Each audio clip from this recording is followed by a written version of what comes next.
목사님이 노래 찬양을 좀 하시는 줄 알았는데 야 완전 깨꼬리네. 깨꼬리 같아 목소리가. 하나님이 이 찬양을 들으시고 기뻐하신 줄 믿고 또 찬양 인도하신 우리 권영수 목사님 감사합니다.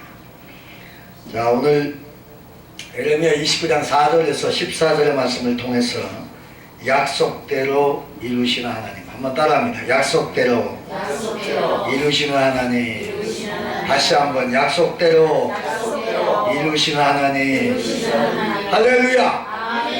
한 손 들고 할렐루야. 두 손 들고 할렐루야. 흔들고 아멘. 아멘요? 네, 약속대로 이루시는 하나님은 약속하신 것을 반드시 지켜요. 자, 우리 최로한 목사님 소개합니다. 명동의 그 프린스 호텔 명동교회 대는 목사님이시고 또 국제선교신문 발행인이시고 또 국내외적으로 아무튼 이 대한민국은 좁다고 생각하고 세계로 뛰시는 우리 최요한 목사님 나오실 때에 할렐루야로 등단하실 때에 환영하겠습니다. 할렐루야! 할렐루야! 등단하셔야지.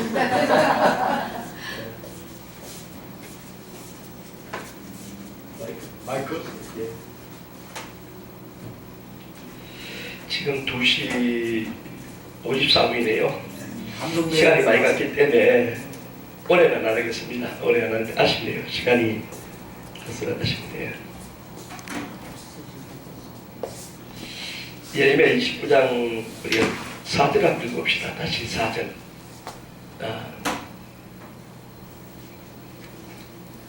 4절. 만군의 여호와 이스라엘의 하나님, 내가 예루살렘에서 바벨론으로 사로잡혀 가게 한 모든 포로에게 이같이 말하노라. 그럼 따라하십시다. 역사를 주관하시는 하나님. 예. 성경에 가장 많이 나오는 단어가 하나님이에요. 또 내가, 하나님이 주관이에요. 성경은 하나님의 구속사를 기록해 놓은 건데 오늘날 이 간단에 사무엘 시대 때도 하나님의 말씀이 희귀했어요. 심지어 아모스 8장 11절 12절에도 보면 물이 없어 가라임이 아니고 양식이 없어 주림이 아니라 여호와의 말씀을 듣지 못한 기간에 빠져서 사람들이 동서남북으로 말씀을 구하려고 하는 시대가 되어버렸다. 그런데 말라기 아모스 8장에서 보면 내가 이 땅에 기근을 보냈다. 다시 말하면 말씀의 기근을 보낸다는 거죠. 말씀의 기근. 오늘 강단에 하나님이 말씀이 없는 시대가 와버렸어요. 그렇기 때문에 제가 명동에서 명동에는 사람 사는 집이 없는데 하나님 가라고 해서 명동에서 목회를 시작해가지고 하나님 교회를 부흥시켜 주시는 이유는 말씀이 있으니까 하나님이 보내준 거예요. 왜냐하면 너희 중에는 하나님의 양무리를 치대야겠거든요. 하나님의 양무리지 내 양무리가 아니잖아요.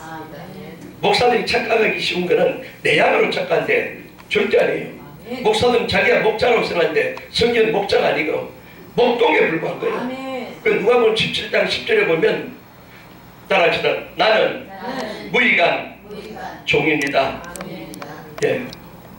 나는 무익한 종입니다. 이렇게 고백해야 되는데 오늘 목회자들 그렇지 않습니다. 그래서 제가 여기에 보니까 첫 번째 주제가 역사를 주관하신 하나님이다. 여기 보니까 만군의 여호와 이스라엘 하나님, 내가 그러잖아요. 예루살렘에서 바벨론으로 사로잡혀가게 한 모든 포로에게 이같이 말하노라. 이스라엘 백성들을 포로로 잡혀가게 하신 분 하나님이에요. 하나님. 근데 오늘 많은 사람들이 제가 한 10여 년 전에 오산리 기도원에 가서 설교를 하려고 갔어요. 새벽에 기도원에 가서 기도를 하는데 종아, 너 오늘 준비한 설교하지 말라는 거예요. 주님, 내가 오산리 기도원에서 수백 수천 명이 모이는 곳에 설교를 하는데 내 딸은 아주 잘 준비를 했어요. 하지 말래요. 그럼 어떻게 합니까? 했더니 두 가지만 얘기하래요. 하나님의 주권과 하나님의 영광에 대해서 하는 거예요.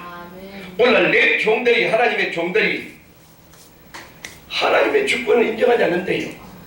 하나님의 주권을 인정하지 않으니까 하나님께 영광도 돌리지 않는다는 거예요.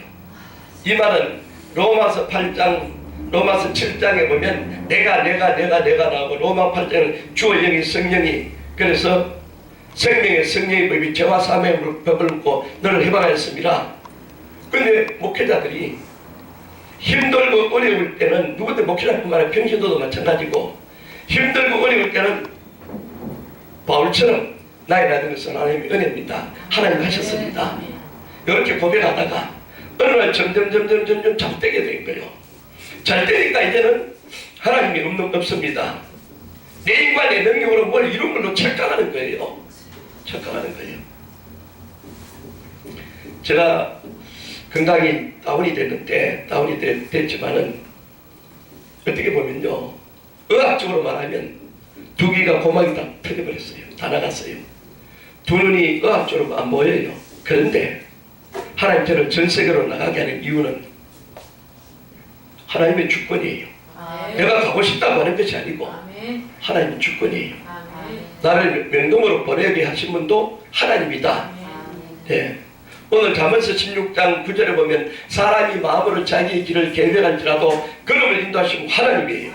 잠언서 16장 3절에 보면 마음의 경영은 사람에게 있어도 말의 응답은 여호와께로 말하는 거예요. 하나님의 주권을 인정해야 되는데 오늘 많은 하나님의 종들이 하나님의 주권을 인정하다가 어느 termin가 보니까 하나님의 주권이 없어졌다는 거예요.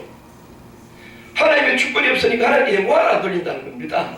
그래서 제가 새벽에 고사님 기도원에서 기도하다가 하나님의 주권과 영광에 대해서 설교를 하라. 그래서 제가 그날 하나님의 주권과 영광에 대해서 선포를 했어요. 그런데 이후로 지금까지 제 마음속에는 따라합시다. 하나님의 주권과 하나님의 영광. 예. 우리가 이사야 43장 7절에 내 영광을 위하여 창조한 그들을 오게 하라. 하나님의 영광을 위해 창조했어요.